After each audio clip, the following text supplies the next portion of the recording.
you so much, Sam, and that is so important. We, the people, have the power to change this. Our sheriffs are elected, our judges are elected, our district attorneys are elected.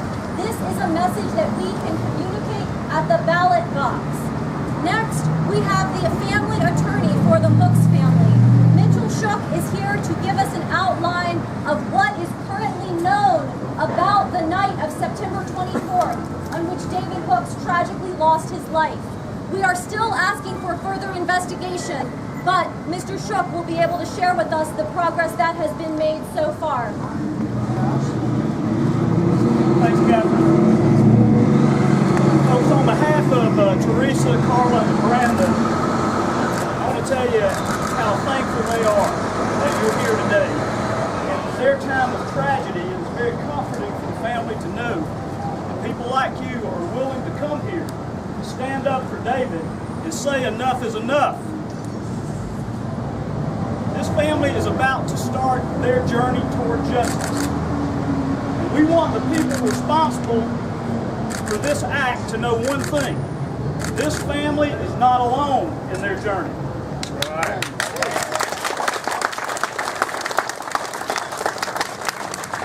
We will continue to search for the truth by sifting through the lies and deceptions that have come forth so far by the people responsible for this act. But we can use all the help we can get.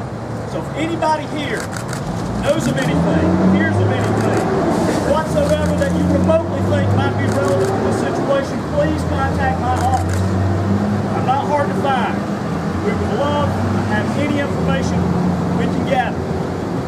We now know some things that we can tell you about that we didn't know until late last week. First of all, Task Force Agent Chris Brewer, in getting the warrant, submitted an affidavit to Judge Faith Snell. As part of that affidavit, he indicated that Rodney Garrett turned himself into police. He did that to try to bolster Garrett's credibility with the judge. We now know, based on the Freedom of Information Act request that we have received, that's not true. Indict.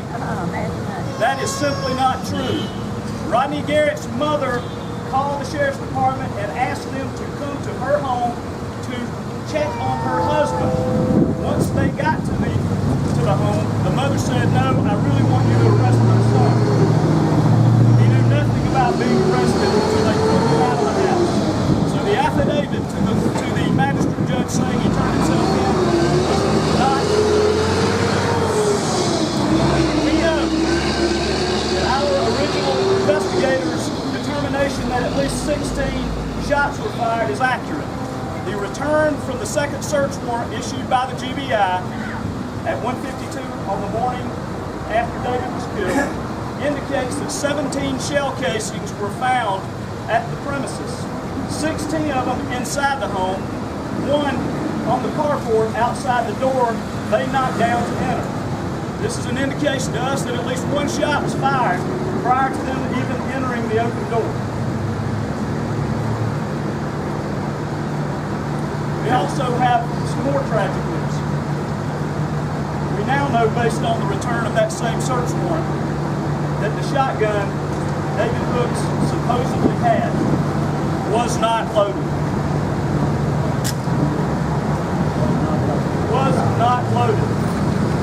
So in their original statement, the Sheriff's Department indicating that David Hooks produced this shotgun in an aggressive manner, we have to believe that a man who has hunted and fished all his life, was an avid outdoorsman, and was very proficient with the use of a shotgun, which, while standing there in front of many people holding guns, would point an unloaded shotgun at them.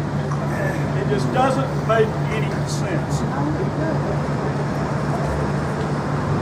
Ladies and gentlemen, the lies in this case are too big to conceal.